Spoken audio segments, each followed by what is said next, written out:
রাস্তার পাশে একটা গুমটি।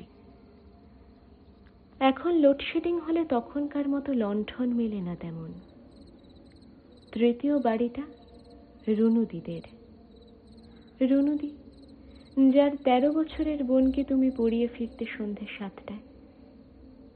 সামনে ওর মাধ্যমিক। বৃষ্টি পড়ায় এবার আর সমস্ত জল এক জায়গায় করে আসতো একটা দিঘি মনে হচ্ছিল। টাইম কলে জল আনতে গিয়ে কাকিমা হোঁচট খেয়ে পড়লেন ভিড়ে।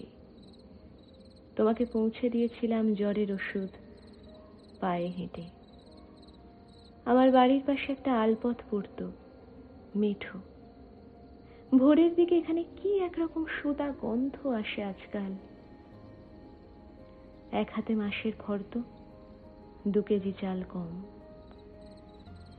এদিককার রিক্সা বেশ উঁচু, আমাদের ওদিককার মতন না।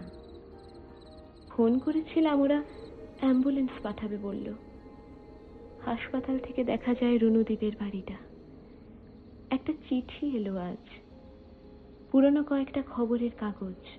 ভাবলাম একবার তোমাকে দেখে আসি। দেখলাম তুমি মহালয়া শুনছ। প্রেস থেকে জানিয়েছে ওরা নতুন বই ছাপছে না আর। রুনুদি আমার খাতাটা একবার ফেলে দিয়েছিল ফর্দ ভেবে। টেবিলে একটা খাম, 250। তোমার প্রথম যা কিছু আমার অজানা এখনো।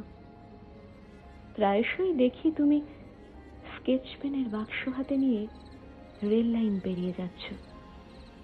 পাড়ায় কালকে বসে আঁকো প্রতিযোগিতার দায়িত্ব পেলাম, বিভাগ খ, 12 থেকে 18। জলের রং সব সময় নীল না হলেও হয়। ফেরার সময় রেল অবরোধ। পাহাড়ি গ্রামের খাটিয়ায় বসে 2 কাপ চায়, স্বাদই আলাদা। ব্যাঘাতরে দেখলাম তোমার ইনহেলারটা ফেলে এসেছি। মৃত্যুহীন লুকিয়ে পড়া মাথায় রেখে সমুদ্রের চেয়ে জঙ্গলই বেশি প্রিয় আমার। কাছেই একটা পুকুরে ওরা জল সইতে গেছিল কাক ভরে। নিয়ম অনুযায়ী ওরা একজনকেই যেতে দিচ্ছিল বেডের কাছে। 10ম শ্রেণীর সিলেবাসে এবার আগ্নেয়গিরি যোগ হয়েছে।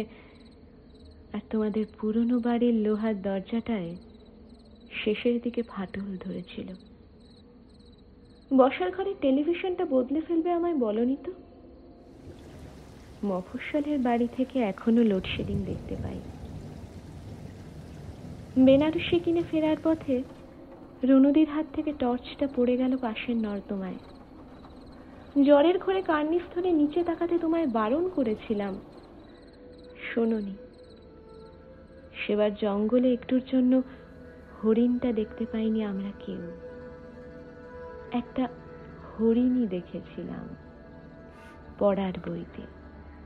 তুমি, আমি, রুনুদি, ওর বোন তখন খুব ছোট। কাল 7টায় তুমি পড়িয়ে ফিরবে, পরশুও। আজ মাধ্যমিকের ফল প্রকাশ।